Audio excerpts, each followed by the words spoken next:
일본의 경제 보복 조치와 관련해 정부가 총력 대응에 나선 가운데 문재인 대통령이 다시 한번 일본을 향한 메시지를 내놨습니다. 이런 가운데 일본 최대 국제예술제에서 평화의 소녀상 전시가 강제로 중단되는 사태까지 벌어져 논란이 되고 있습니다. 오늘 이슈는 김성환 시사평론가, 김병민 경희대 겸임교수와 함께합니다. 안녕하십니까? 네, 오셨습니까? 자, 일본의 수출심사 우대국 제외 조치, 백색 국가 제외 조치에 맞서서 문 대통령 오늘 또 추가 메시지가 나왔는데요. 글쎄요, 해석하는 분들에 따라 다르시겠지만 조금은 미래지향적인 이야기가 나온 것 같다. 이런 분석도 나올 것 같습니다. 근데 저는 미래지향적이라고 생각하지도 않고요. 예. 지금 이런 국가적 비상사태라고도 할 수 있고 위기사태라고도 할 수 있는데 이런 상황에서 우리의 지향점을 분명히 보여줬다. 예. 그런 점에서 굉장히 의미가 있다고 생각하고요. 예. 한편으로 개인적으로는 제가 고민했던 내용을 한꺼번에 해결해줬다 이렇게 생각합니다. 어떤 부분을 고민하셨습니까? 이제 지금 한반도를 둘러싸고 벌어지는 일들을 한번 봐보세요. 예. 그러니까 미국과 중국이 경제, 패권을 두고 지금 경쟁하고 있죠. 예. 거기에 러시아가 같이 끼어드는 형국이죠. 일본이 헌법 개정을 통해서 이른바 군대를 가지려고 하는 그런 예. 움직임을 보이고 있습니다. 지금 우리 경제 보복도 사실 그 일환이라고 볼 수 있는데요. 이런 상황에서 우리가 어떤 태도를 취해야 할 것이냐, 과연 패권 전쟁에 끼어들 것이냐, 아니면 우리 독자적인 철학을 가지고 우리의 비전을 가지고 움직여야 될 것이냐 이런 문제거든요. 그러니까 패권에 끼어들게 되면 끊임없이 군비 경쟁을 하거나 아니면 한미일 안보 전략이라고 하는 틀로 가면서 신냉전 체제에 우리가 다시 또 편입되는 효과로 나타납니다. 이럴 경우에 우리가 이번 판을 주도할 수 있는 방법은 남북 간의 관계를 개선하는 것, 예. 그리고 이 긴장을 완화시키는 것, 이게 오히려 하나의 방법이 되지 않을까라는 생각을 했거든요. 그게 이제 지소미아 파기 문제에 있어서도 일종의 해법을 제시한다고 생각하는데요. 예. 그런 문제에 있어서 지금 당장은 북미 간의 갈등이나 또 남북 간의 미사일 발사나 이런 문제 때문에 긴장 관계가 조성된다 하더라도 남북 간의 이른바 평화 경제를 실현할 수 있다면, 남북 간의 관계가 개선될 수 있다면 이런 패권에 우리가 포함되지 않거나 휩쓸려 가지 않을 수도 있겠다.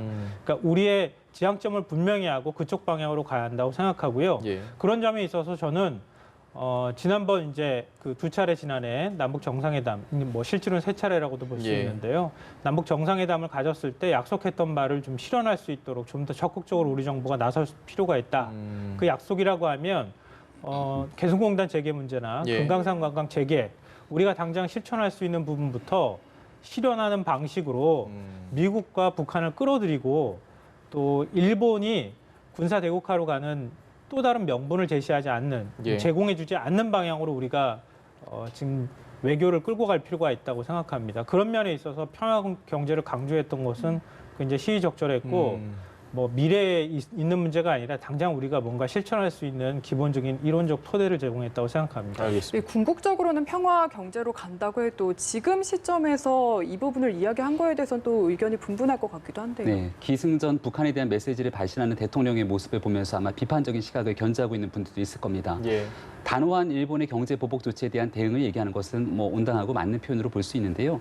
대통령께서 얘기했던 이 혁신 성장에 관련된 부분들도 예. 일본의 경제 보복 조치가 있기 전까지 우리 문재인 정부 출범하고 나서 이미 집권 2년이 훌쩍 넘은 기간 동안 애당초 약속했던 경제에 관한 문제들이 쉽게 국민에게 와닿는 모습들을 보여주지 못했습니다. 예. 그러니까 이미 충분하게 했었어야 되는 경제적인 위기 극복의 방안들이 있을 텐데 일본의 경제 보복 조치들이 있고 난 뒤에 이제 할 수 있다라고 얘기하는 부분들이 혹시 자칫 잘못 들리게 됐을 경우는 말의 성찬으로 끝낼 수 있는 가능성이 있는 것은 아닌가라는 지적이 있을 수 있고요. 예. 오늘자로 코스피가 1950선이 붕괴가 됐고 코스닥 지수 같은 경우는 7%가 넘게 급락하는 모습을 보면서 예. 사실 굉장히 이 대한민국 경제에 대한 우려를 표명하고 있는 분들이 적지가 않는 상황인 것 같습니다. 네.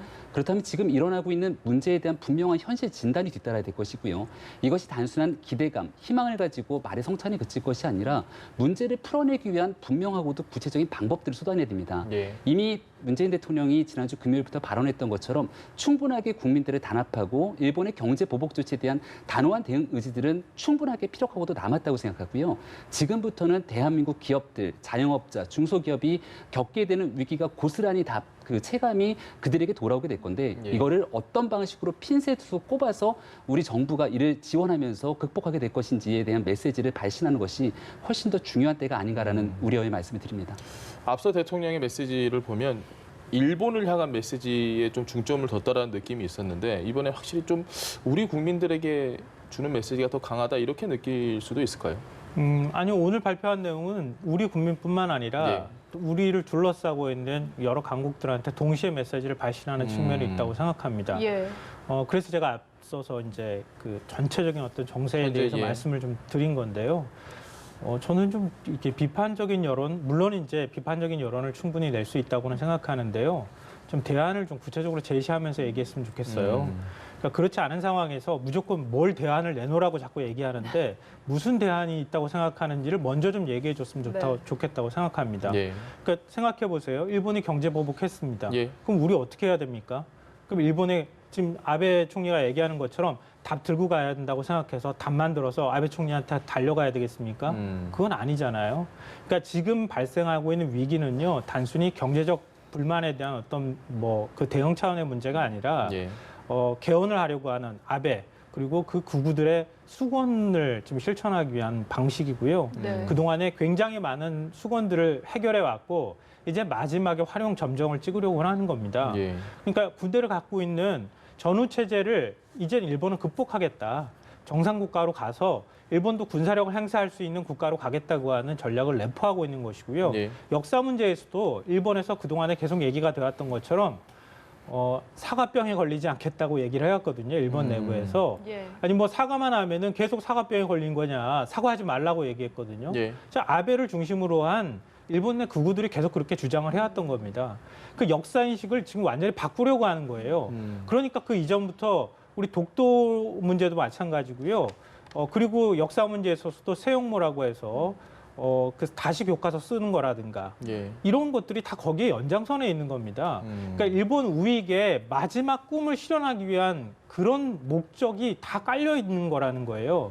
근데 이런 복합적인 목적을 갖고 있는 것에 우리가 단순히 경제적인 문제에 있어서 답내나 이렇게 얘기하는 게 얼마나 단편적입니까? 그러니까 그렇기 때문에 우리가 좀 더 당당할 필요가 있다고 하는 네. 것이고요. 예. 현재의 위기는 그렇기에 더 단수기간에 끝날 위기가 아니라 좀 국제 질서나 이런 것들을 재편해가는 과정에서 위기를 같이 해결해야 되는 것이지 한 가지 문제만 해결하려고 해서 되지는 않는다는 거예요.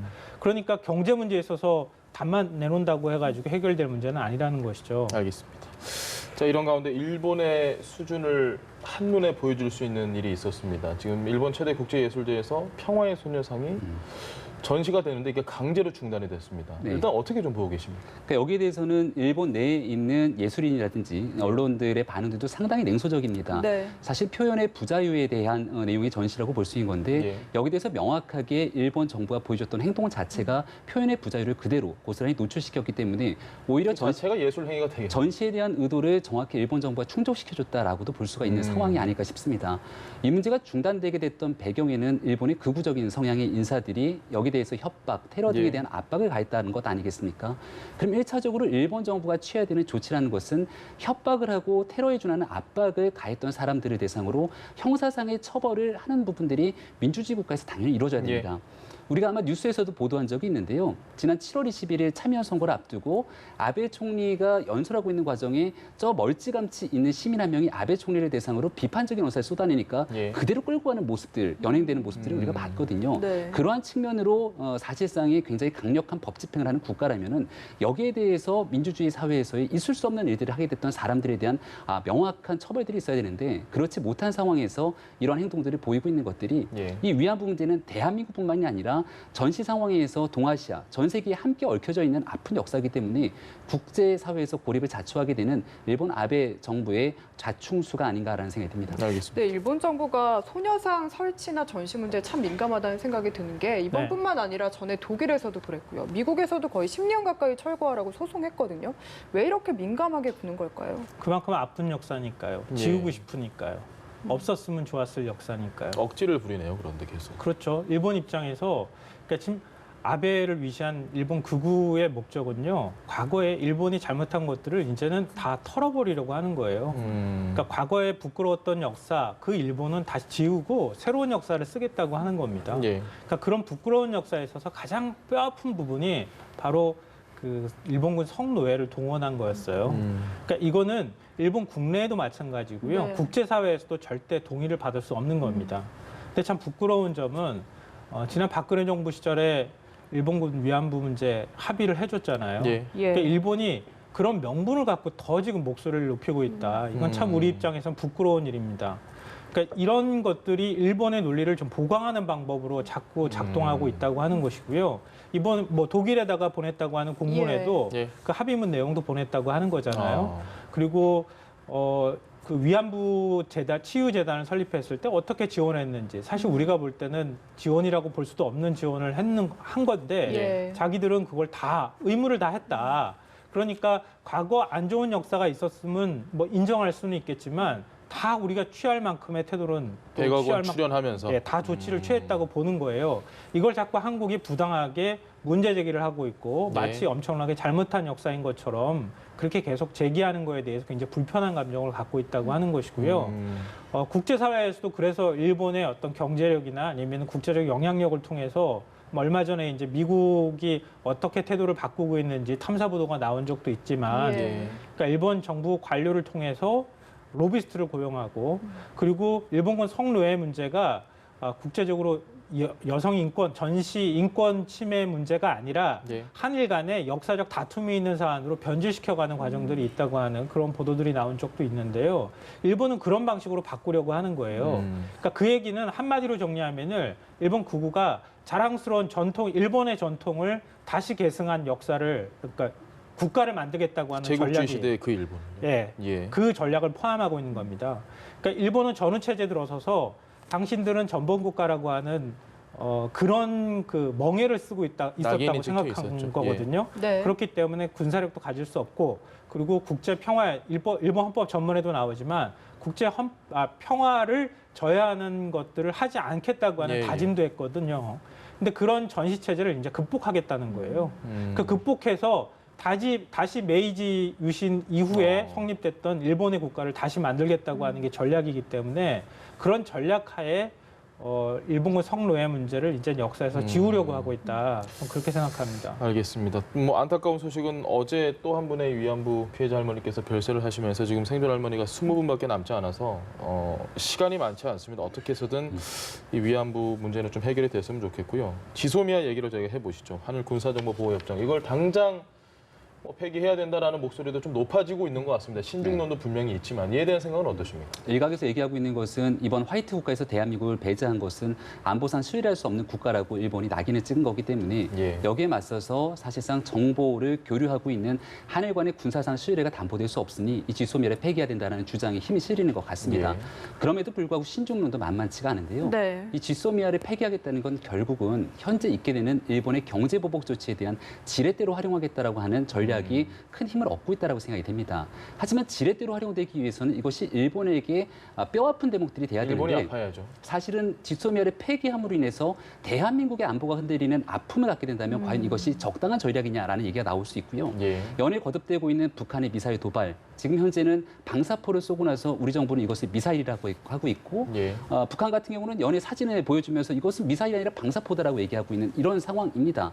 대한민국 향해서는 대한민국 향한 경고라고 얘기하고 있는 그런 작금의 현실 속에서 과연 이런 지소미아를 폐기하고 있는 것이 대한민국 국익에는 큰 도움이 되는가 한번 지켜볼 필요가 있는 건데 서훈 국정원장 같은 경우도 예. 이 NSC에서 이런 지소미아를 두고서는 실익에 대한 측면도 있지만 상징적인 측면도 있다고 얘기를 합니다.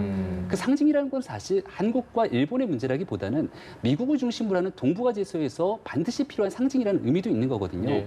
그러면 이 지소미아를 대한민국이 나서서 일본에 대한 보복 조치 때문에 파기한다라고 메시지를 전하게 되고 현실화되게 됐을 경우는 이 미국과의 동맹 관계가 흔들리게 되는 문제가 발생하면 여기에 대해서는 또 어떤 방식으로 대응해야 될 것인가라고 보는 굉장히 복잡하게 낱마처럼 얽혀 있는 문제입니다. 예. 따라서 이것을 단순하게 이번 일본 문제 지렛대로 활용하기 위해 폐기해야 된다라고 하는 주장보다는 다각도의 고민과 검토를 거쳐서 우리 대한민국 국익의 가장 중요한 역할로서의 이 신종론에 대해서는 정부가 충분하게 고민하고 검토할 필요가 있다는 생각입니다. 알겠습니다. 이 지소미아 문제를 보면은 뭐 폐기 자체도 그렇고요. 득실 여부도 참 논란이 많거든요. 네. 어떻게 좀 평가를 하십니까? 뭐 이번에 북한이 쏜 발사체가 단거리 미사일이냐 아니면 방사포냐 예. 이제 해석이 엇갈리는데요. 일본의 정보를 우리가 받아서 이번에 판단을 내린 건 아니잖아요. 예. 한미 군 당국이 합동으로 분석한 결과를 내놓은 것이거든요. 그러니까 일본이 물론 우리보다 뭐 위성도 그렇고 이지스함도 그렇고 여러 가지 기술적인 측면에서 예. 군사 정보를 더 많이 얻을 수 있는 위치에 있는 것은 분명하지만 네. 우리가 일본에만 의존하는 건 아니잖아요. 예. 미국의 정보력은 일본보다 더 뛰어납니다. 일본의 미국과 같이 정보 분석하는 능력도 있다는 사실 좀 기억할 필요가 있고요. 예. 저는 중거리 핵전력조약 INF 파기하는 문제와 연결져서 생각해야 된다고 생각합니다. 단순히 한일 간의 문제는 한일 간의 문제가뿐만 아니고요. 한미일 간의 문제이기도 하고 한중 간의 문제이기도 하고 한국 중러 간의 문제이기도 하고 동북아 남북 전체의 간의 문제일 수 문제이기도 있네요. 합니다. 예. 그러니까 이런 복잡한 구도가 형성되어 있는 것에서 한일 간의 문제로만 해석하는 것은 전 너무 단편적인 시각이라고 보고요. 그렇기 때문에 굉장히 신중해야 된다고는 생각합니다. 다만 지금 변화하고 발생하는 문제들에 대해서 좀 다각도의 어떤 평가가 이루어져야 한다고 생각하는데요. 예. INF 같은 경우에도 미국이 지금 일본에다가 중거리 탄도탄 미사일을 갖다 놓을 것이냐, 한국에다 갖다 놓을 것이냐 고민하잖아요. 예. 그러니까 우리가 일본과의 문제만 해석할 수 없는 것이 중국을 견제하게 되면요. 그러니까 한미일 군사동맹만 강조하게 되면 그러면 중국하고의 엄청난 견제가 오는 거예요. 네. 중국하고 우리가 또 이전에 사드 배치 예. 문제에 얽힌 것 같은 문제에 봉착할 수 있습니다. 이건 단순히 일본만의 문제가 아니라 한중 간의 문제이기도 하거든요. 예. 그럼 우리가 그러면 어떻게 해야 할 것인가에 관한 문제인 거예요. 그러니까 그런 측면에서 지소미아를 우리가 파기하는 게 오히려 우리가 더 그 중간에 서서 이런 바람에 휩쓸리지 않고 이런 국제정세에 휩쓸리지 않는 방법이 될 것이냐, 아니면 차라리 한미일 강화를 기본적으로 하는 틀 내에서 그 다음에 어떻게 우리가 행동하는 게 좋을 것인지 이런 문제를 종합적으로 검토해야지 한꺼번에 일본하고 지소미아 파기하면 뭐 한미일 군사동맹이 약화될 수 있다 이런 식으로만 접근해서는 답이 안 나온다는 겁니다. 그러니까 청와대도 아마 그런 측면을 다 고려하고 있지 않을까 싶어요. 제가 생각하는 걸 왜 청와대가 생각 못 하겠습니까? 국정원이 생각 못 하겠습니까? 알겠습니다. 독도 방어 훈련 관련해서도 뭐 지소미와 좀 결은 다르긴 하지만 원래 어차피 연례적으로 하던 건데 지금 이 시점에 저희가 검토를 하고 있다. 이걸 두고 또 뭐 신중해야 된다. 뭐 빨리 해야 된다. 어떻게 생각하십니까? 매년 2차례 연례적으로 시행하던 거기 때문에 예. 이것을 지금 미루고 있었다라고 하는 네. 것은 일본과의 외교적인 마찰을 일부러 극대화시키지는 않겠다. 그러니까 어느 정도 외교적 협상의 틀을 우리 정부도 분명히 가져가려고 했던 것 같습니다. 예.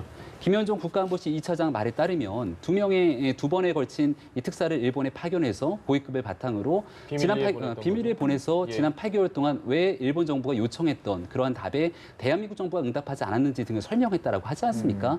그런 측면에서 바라보면 대한민국 정부도 이것을 원칙 대 원칙 강대강으로 가져가겠다는 것이 아니라 외교적인 해법을 통해서 이 문제를 풀어가겠다고 하는 의지가 분명히 존재합니다. 예. 이 독도 문제도 사실은 저는 마찬가지라고 보는데요. 여기에 대해서 의도적으로 상대를 자극할 필요는 없다고 봅니다. 독도는 실효적으로나 역사적으로 대한민국 영토고 대한민국이 지배하고 있는 땅 아니겠습니까? 이런 측면에서 연례적으로 시행하고 있는 것들을 일부 늦췄다면 거기에 대해서 이렇게 이것을 다시 굉장히 강경하게 일본이 대한민국을 대상으로 화이트리스트 백색 국가에서 제외 조치에 취했기 때문에 예. 우리는 독도에 대해서 더 강경하게 시행한다라고 하는 메시지를 굳이 발신할 필요가 있는가? 굳이. 저는 대한민국 정부가 말이 너무 많다고 생각합니다. 일본의 아베 총리가 대한민국을 대상으로 부품 3개 소재에 대해서 보복 조치를 단행할 때 이렇게 대한민국에 엄청난 타격을 줄 거라고 말을 했습니까? 그들이 굉장히 치밀하게 분석하면서 우리에게 가장 아플 부분들을 공격하고 나서는 이것은 보복 조치가 아니야라고 연일 국제사회를 통해서 얘기하는 게 일본의 역할입니다. 예. 대한민국이 지금 하고 있는 태도는 사실은 일본의 이런 치졸한 경제보복 조치에 대해서 이것은 WTO 체제를 위반하고 세계 자유무역 질서를 위반하고 있는 것들에 대한 국제적 여론전은 당연히 필요한데요. 예. 여기에 더 나가서 감정적인 측면으로 오히려 일본을 훨씬 더 자극할 수 있는 말들을 쏟아내게 되는 것들은 사건 해결에 큰 도움이 안 된다고 생각합니다. 하던 대로 차분하게 우리 정부가 할 수 있는 조치들은 그대로 취하고 말보다 더 중요한 건 행동입니다. 그 행동을 바탕으로 대한민국 국익에서 국민들을 불안하지 않게 만들어주는 일을 우리 정부가 치밀하게 준비해야 될 때가 아닌가 싶습니다. 어떻게 보십니까? 김 교수님 생각이 동의하십니까? 근데 뭐 시작은 같은데 결론은 좀 다른 것 같아요. 예. 그러니까 우리 땅에서 우리가 훈련하는데 왜 일본 눈치를 봐야 합니까? 그게 예. 가장 기본적인 거고요. 네. 둘째로는 일본을 얼마나 우리가 자극할 수 있는가 이것에 대한 평가가 좀 있어야 할 필요가 있습니다. 뭐 우리 영공에서 러시아 그 조기 경보기를 쫓아내는데 예. 일본이 자기 영공이라고 주장하는 상황에서 말도 안 되는 얘기를 했죠. 네, 그렇죠. 그러니까 이걸 어떻게 우리가 풀어나가야 될 것인가 굉장히 좀 어려운 숙제라고 생각합니다. 그렇기 때문에 굉장히 좀 신중해야 될 필요가 있다고 하는 전제를 좀 말씀드리고 싶고요. 예. 다만 이제 그런 문제가 있습니다. 지금 일본이 우리를 공격하거나 일본이 일종의 도발을 하는 것을 우리가 해석할 때 그러면은 여기에 수세적으로 해석을 하거나 아니면 종속 변수로 우리가 자꾸 따라가는 게 맞는 거냐? 네. 아니면 이 국면을 우리와 일본의 대등한 관계에서 풀어나가려고 노력하는 것이냐? 예. 이건 국제 외교적 문제에 있어서 굉장히 중요한 문제입니다. 그러니까 일본이 우리를 굴복시키려고 하고 있는 거잖아요. 예. 그렇기 때문에 그동안에 여러 치밀한 준비를 해온 다음에 우리가 가장 아픈 부분을 찌른 거잖아요. 예. 그러면 이런 상황에서 우리가 아파라고 하면서 안 아프게 찔러주지 않으면 좋겠다라고 해서 핀을 다시 뽑으라고 일본한테 요구하는 게 맞는 거냐? 아니면 우리가 그걸 극복해서 오히려 더 일본에 당당하게 나가는 게 우리의 방향인 것이냐? 이런 것은 결론은 좀 나와 있는 거 아닌가 싶거든요. 아프긴 한데 맷집은 키워야 된다. 예. 예. 아프긴 한데 맷집을 키워야 된다가 아니라요. 그러니까 다시는 찌르지 못하게 하는 방식으로 가야겠죠. 갑옷을 우리도 두르든. 찔러야 되나요, 그러면? 우리도 그러니까 국제 관계는 마찬가지인데요. 예. 상호 호혜적인 게 있어야 되는 거예요. 예. 그러니까 상대국이 우리를 같이 대우하면 우리도 딱 그만큼 대우하는 겁니다. 상대국이 우리를 하대하거나 아니면 낮게 취급하는데 우리가 상대국을 높여서 그들에게 따라가는 필요는 것이 없죠. 그게 바로 과거식 사대 아니겠습니까? 음. 그러니까 그런 건 아니고요. 우리가 뭐 그 정도로 국력이 약한 국가도 아니고요. 네. 그러니까 당당하게 우리가 할 수 있는 것은 해야 한다고 생각합니다. 그러니까 일본은 이미 말씀드렸다시피 러시아 뭐 그 군용기가 들어왔을 때 자기용공이라고 주장했잖아요. 예. 그러니까 그런 것처럼 우리가 영해에서 우리가 훈련하는데 우리가 왜 눈치를 봐야 합니까? 지금은 그렇게 눈치를 봐야 할 상황은 아니라는 거예요. 알겠습니다. 다만 고민스러운 지점이라고 말씀드린 것은 일본 그 아베 내각에서 이런 문제를 개헌의 빌미로 삼거나 예. 일본 국민들을 자극하는 하나의 수단으로 삼을 수 있을 것이냐 없을 것이냐. 독도 훈련 역시도. 네. 예. 그러니까 그런 부분에서 어느 정도 자극 효과가 나타날 것이냐 이런 부분에 대해서는 아주 기술적인 문제에 있어서 검토가 좀 필요한 부분은 있다고 생각합니다. 네, 알겠습니다. 지금 시간이 많이 안 남았는데 이 점은 좀 짚어보고 싶어서 마지막으로 질문 드리겠습니다. 정치권에서 술공방이 한창이거든요. 일본이 백색 국가 제외 조치를 발표를 한 날 이해찬 대표가 일식집에 가서 뭐 사케를 마셨다, 아니다, 국산 청주다 이렇게 네. 논란이 됐는데 일단 이 문제 자체가 좀 논란이 될 만한 이슈라고 보시는지요? 우리가 TPO 얘기를 많이 하는데요. 예. 타임, 그러니까 시간이고요. 플레이스, 장소, 오케이션, 상황에 대한 얘기를 많이 합니다. 당시 지난주 금요일이었고 10시경을 기해서 일본은 대한민국을 화이트리스트 국가에서 배제하는 조치를 취했고 대한민국 정부는 임시 국무회의를 시행하면서 여기에 대한 단호한 조치를 대한민국 문재인 대통령이 얘기한 바 있었죠. 예. 이해찬 대표는 더불어민주당 집권 여당의 대표입니다. 따라서 여기에 대해서 낮에 그 시간에 반주긴 합니다마는 네. 술을 마시고 있는 모습 자체가 그렇게 적절하진 않았다라고 하는 네. 비판의 소지는 있는 것이고요. 여기 대해서 사케냐 아니냐의 논방은 그렇게 중요하지가 않은데 얼마 전에 자유한국당 민경욱 대변인이 문재인 대통령이 거북선례집에 가서 스시를 먹었다라고 얘기하니까 당시 오거돈 부산시장이 이런 얘기를 합니다. 스시를 먹은 게 아니라 회를 먹었다. 어떻게 생선회랑 스시를 분간하지 못하냐. 지금은 생선회로 스시를 극복해야 될 때다라는 얘기를 합니다.